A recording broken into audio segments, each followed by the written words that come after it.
Olá, tudo bem? Você já deve ter imaginado quem é esse cara que está aparecendo aí na imagem. Esse cara é justamente o Pedro de Alcântara, o Dom Pedro I. Você sabe como foi o primeiro reinado? Por que a Constituição de 1824 ela foi outorgada? Em que isso alterou a história do Brasil? Por que os Estados Unidos reconheceram, foi o primeiro país a reconhecer a independência do Brasil? E quais foram os outros países? Quais as províncias que reconheceram a independência do Brasil? E por que o Dom Pedro ele abdicou? Por que o Dom Pedro abdicou de ficar sendo o imperador do Brasil? Você quer saber de tudo isso? Então fica até o final, se inscreve no canal, dá um like se gostar do vídeo e coloca aí um comentário, uma dica para novos vídeos também e toca lá naquele sinozinho para que você receba as próximas notificações e compartilha para o máximo de pessoas. Mas se você vai fazer Enem, se você vai fazer algum concurso civil ou militar que exige história do Brasil ou tem necessidade ou curiosidade de aprender um pouco mais de história do Brasil, vamos parar de conversa e vamos começar a nossa aula. Aqui é Alberto Chaves, Vencedores Pensam Positivo. Vamos começando a falar do primeiro reinado, que vai do período de 1822 a 1831 e a abdicação de Dom Pedro I. Primeiro ponto, após a independência ou morte, após a emancipação política do Brasil, é bom lembrar que a emancipação política aconteceu sem nenhum derramamento de sangue, foi mais um acordo diplomático entre Dom João VI e Dom Pedro I, ou seja, entre pai e filho. No entanto, o reconhecimento da independência do Brasil, que vai ocorrer em algumas províncias, é com muito derramamento de sangue, é com muita luta. Essas lutas de independência, elas vão acontecer na região do Grão-Pará, na Bahia, na província cisplatina, e no Maranhão e Piauí. Essas províncias são as primeiras províncias a reconhecer a independência do Brasil. Significava o quê? Que elas juravam fidelidade a Dom Pedro I. Ou seja, não aceitavam as imposições de Portugal, as imposições de Dom João VI. Então, nós podemos inclusive dizer que nós vamos ter o reconhecimento interno e externo. Então, essas províncias, elas marcam o reconhecimento interno da independência do Brasil. E nós vamos ter o reconhecimento externo, quais foram os países que reconheceram a independência do Brasil. No caso, o primeiro país é os Estados Unidos, que no ano de 1824, com a doutrina Monroe, baseada aí na política de James Monroe, que é a América para os americanos. Os Estados Unidos, eles procuravam com essa política barrar a intervenção recolonizadora europeia no continente americano, garantindo para si o controle político sobre a região e, consequentemente, os promissores mercadores latinos-americanos. Portugal, em 1825, passa a ser o segundo país a reconhecer a independência do Brasil.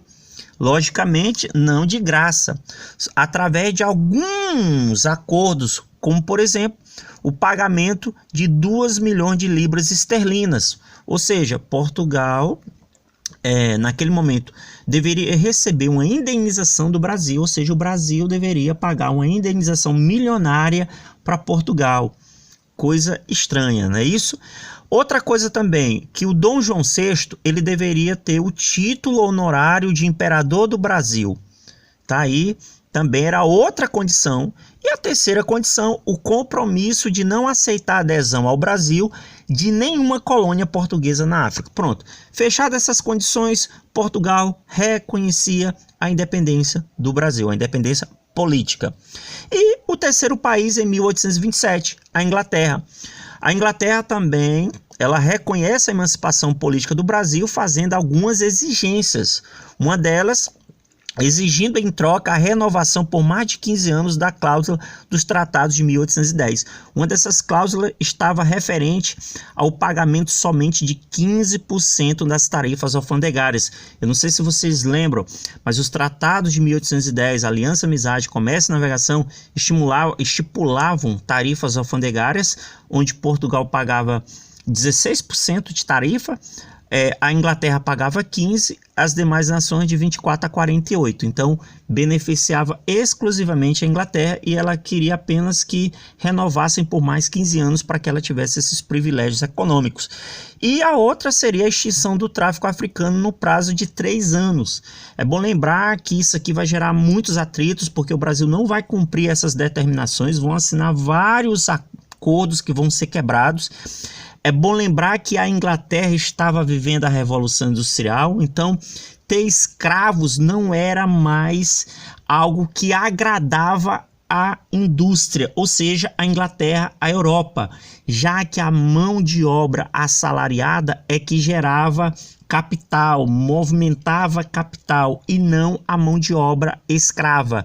Daí porque a Inglaterra ela vai ser desfavorável à escravidão, mas isso a gente vai falar no outro momento.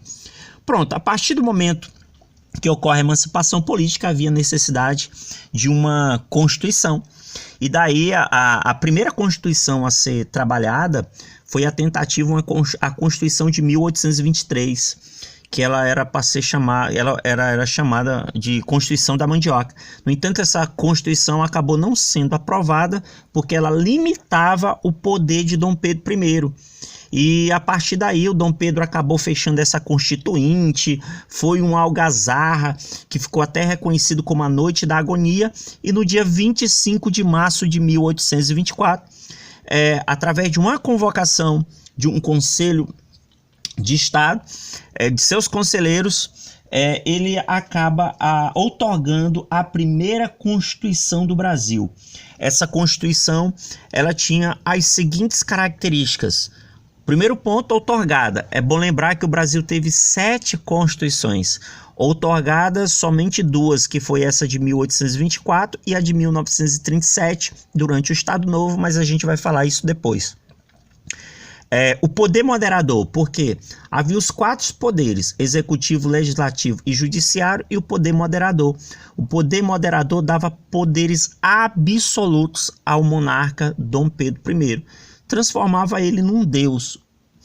E havia o Conselho de Estado, que eram conselheiros que serviu justamente, era formado por conselheiros vitalícios, que eram nomeados pelo imperador, e opinava sobre questões políticas internas e externas do país.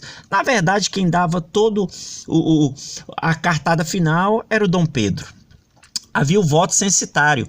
O voto censitário era baseado no critério de renda. Então, quem tinha uma determinada quantia de renda tinham direitos políticos, não só para votar, como para ser candidato. Isso mostra que esse movimento todo, a monarquia, ele passa a ser altamente aristocrático, altamente elitista. E o Senado vitalício também, é bom lembrar que tinha um Senado vitalício. Os senadores eleitos continuavam senadores até a morte.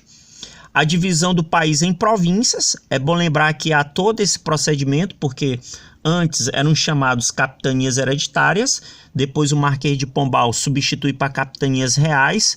Com a independência do Brasil, nós vamos chamar agora de províncias, e com a proclamação da República, as províncias passam a ser estados. E o sistema da oficialização da religião católica, ou seja, o catolicismo ele passa a ser a religião oficial do Império. Isso, você pode até fazer a pergunta, até quando, professor Alberto, isso vai perdurar? Até o fim da monarquia. Com a proclamação da República, nós vamos ter a laicização do Estado, a separação do Estado da Igreja. E o padroado. O que era o sistema do padroado? O sistema do padroado era que a Igreja passava a ser submissa ao Estado. Então, toda decisão que viesse de Roma, quando ela chegava no Brasil, tinha que ter o aval, o placete, a permissão do Dom Pedro I. Se não tivesse, não era aprovado. Lembra que eu falei aí Roma? Eu não posso falar, por exemplo, de Vaticano. Alguém até pode querer estar aí querendo me corrigir. Não, só posso falar em Vaticano em 1929, que é quando cria-se o Estado Vaticano. Mas isso aqui é para outra questão, ok? Muito bem. E outro ponto, o período do primeiro reinado também é marcado pela Confederação do Equador. Aqui você pode observar no mapa as províncias que formaram a Confederação do Equador: Ceará, Rio Grande do Norte, Paraíba e Pernambuco. No entanto, nós sabemos que o movimento ele começa onde? Lá na região de Pernambuco no ano de 1824. E o que foi a Confederação do Equador? As causas estão associadas às medidas autoritárias de Dom Pedro I, como o fechamento da Constituinte e a imposição da Constituição de 1824, além da nomeação dos presidentes das províncias. Isso incomodava demais. Resultado, alguns líderes como Paz de Andrade, Frei Joaquim do Amor Divino Caneca e o Cipriano Barata, esses líderes acabaram difundindo ideias através desses jornais, como você está vendo aí o do Frei Caneca, o Tifes Pernambucano, e o do Cipriano Barata, o Sentinela da Liberdade. E aí o que foi que aconteceu? O Frei Caneca, ele incitava os pernambucanos a lutar contra o poder imperial, afirmando que o poder moderador era a chave mestra da opressão da nação brasileira. Então ele atacava com muita veemência o poder moderador, que ele deveria ser extinto. Assim, quando Dom Pedro I nomeou um presidente para a província de Pernambuco, isso desagradou muito. E aí o que aconteceu? Os rebeldes, os envolvidos, eles rompem com o Império e no dia 2 de julho de 1824, eles proclamam a Confederação do Equador, uma república sob o comando de Manuel Paz de Andrade. E aí o que vai acontecer? Os rebeldes, eles nutriam um forte sentimento anti-lusitano e queriam reunir Alagoas, Paraíba, Rio Grande do Norte, Ceará, possivelmente Piauí e Grão-Pará, sobre um governo federativo e republicano. No entanto, a Confederação do Equador, ela acabou sendo sufocada. É bom lembrar que ela também contou com a participação de diversas camadas sociais, incluindo proprietários rurais do norte da província, alguns comerciantes, homens livres, pobres e escravizados. No entanto, o movimento ele foi sufocado. A repressão ocorreu aí sufocado pelas tropas terrestres do brigadeiro Francisco de Lima e Silva, que esse aqui vai ser o pai do Duque de Caxias, é o pai do Duque de Caxias, e por forças navais lideradas pelo almirante Cocharane. Olha aí o que aconteceu. Tivemos aí a condenação à morte do carmelita Frei Caneca. O Frei Caneca foi enforcado, o liberal João Guilherme Ratcliffe e o major Agostinho Bezerra. É bom lembrar que o Frei Caneca, muitos se recusaram, inclusive, a enforcar um frei por achar que havia uma questão de maldição. Tudo bem. Mas, passado tudo isso, o Dom Pedro vai acabar abdicando. Existem alguns fatores que foram responsáveis pela abdicação de Dom Pedro I. Quais teriam sido esses fatores? A primeira delas, a Confederação do Equador. Por que a Confederação do Equador? Ela desgastou a imagem do Dom Pedro. O Dom Pedro teve que solicitar muitos empréstimos à Inglaterra para sufocar os rebeldes, e isso acabou mexendo com os cofres do Brasil, isso gerando até uma falência do Banco do Brasil. Nós vamos ter, consequentemente, uma crise econômica por causa disso. Tem um outro problema que está associado, é a questão da província cisplatina também, que isso vai gerar um problema gravíssimo, que vai gerar aí, porque em 1821, só para vocês terem uma ideia, o Dom João VI ele anexou a Banda Oriental ao Brasil, que é com o nome Província Cisplatina, né? E em 1825, os cisplatinos, eles são descendentes de índios espanhóis em sua maioria. Eles se separam do Brasil e unem-se às províncias unidas do Rio da Prata, que é a futura Argentina. Então dá para você entender que isso gera todo um atrito, um conflito. Mais uma vez, Dom Pedro tinha que solicitar dinheiro emprestado à Inglaterra. Isso vai gerar mais um peso econômico para o Brasil. Outra questão também é um atrito que ele vai ter com o seu irmão Dom Miguel, que aí entra a questão da sucessão do trono português. Por quê? Com a morte de Dom João VI em 1826, Dom Pedro I herdou o trono português, mas logo renunciou a ele em favor de sua filha Maria da Glória. Aí, adivinha o que aconteceu? O irmão do Dom Pedro, Dom Miguel, ele acabou dando um golpe de estado, tomando o trono da sobrinha, proclamando-se imperador, rei. Sabe o que o Dom Pedro fez? Reagiu, ficou revoltado e acabou enviando dinheiro para ajudar os constitucionalistas na luta contra o seu irmão em Portugal. E, mais uma vez, gastos e mais gastos e mais gastos e mais gastos. Sabe o que aconteceu? A oposição liberal passou a acusá-lo de estar mais interessado do trono português do que as questões brasileiras. Em poucas palavras, começaram a dizer assim: olha, Dom Pedro, é o seguinte, o senhor quer governar o Brasil ou Portugal? Então isso acabou desgastando Dom Pedro e ele vai se enfraquecendo. Para piorar a questão, o assassinato do jornalista Líbero Badaró. Eita, outro problema que vai desgastar. Justamente porque quem era Líbero Badaró foi um dos principais críticos do imperador. E então ele começou a atacar o imperador Dom Pedro I, e com consequência, para refrear essa oposição, para tentar refrear essa oposição, o Dom Pedro acabou visitando algumas províncias, foi para Minas Gerais, foi recebido com extrema frieza, depois acabou voltando ao Rio de Janeiro, foi recepcionado pelos comerciantes portugueses, que se organizaram uma grande festa pública no centro da cidade para homenageá-lo. É bom lembrar que quando ele sai dali e vai para a região de Minas Gerais, quem era o principal suspeito de ter matado o Líbero Badaró? Ele. Então as pessoas começaram a acusá-lo. Então, naquele exato momento, o Dom Pedro estava com a imagem totalmente desgastada. Aí, como ele é recebido de uma forma fria em Minas, aí ele vai retornar. Quando ele retorna novamente, aí olha o que vai acontecer.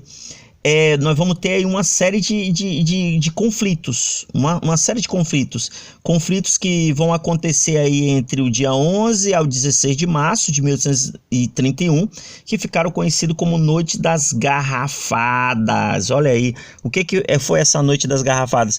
Na verdade, foram atritos entre os partidários de Dom Pedro e aqueles que eram contra o Dom Pedro. Olha aí como é que estava toda essa problemática.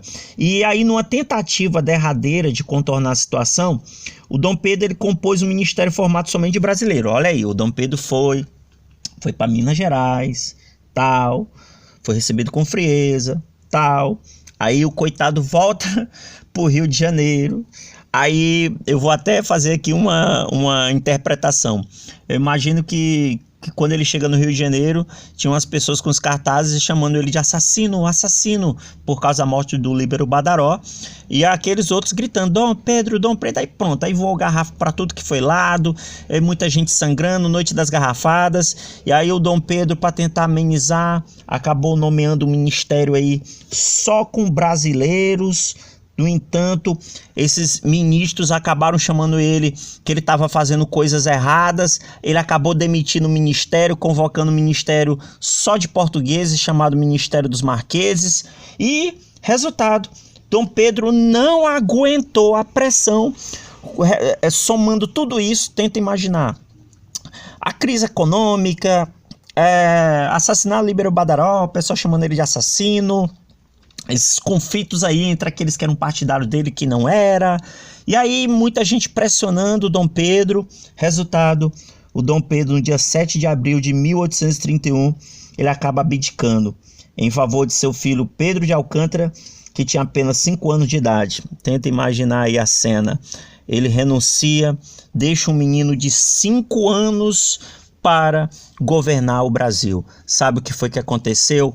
Criou-se aquela sensação de que não tinha ninguém governando e explodiu o caos em praticamente todas as províncias do Brasil. Aquelas que não ocorreram acabaram influenciando as que estavam próximas. Ou seja, nós chamamos isso de período regencial, que é o período da instabilidade política do Brasil. Ok?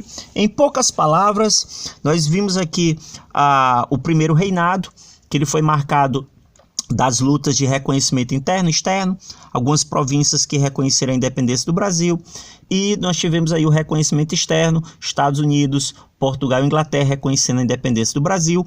Vimos aí a Constituição de 1824, uma Constituição altamente outorgada, que tinha como principal característica o poder moderador, que dava poderes absolutos a Dom Pedro. Vimos aí a Confederação do Equador, destacando o Frei Caneca, um movimento que foi tipicamente pressionado e reprimido, e tivemos aí a abdicação de Dom Pedro I, ok? Se esse conteúdo fez sentido para você, se inscreve no canal, compartilha para o máximo de pessoas, assina as notificações e fica aí uma epígrafe. Se você pode sonhar, você pode fazer Walt Disney. Até a próxima.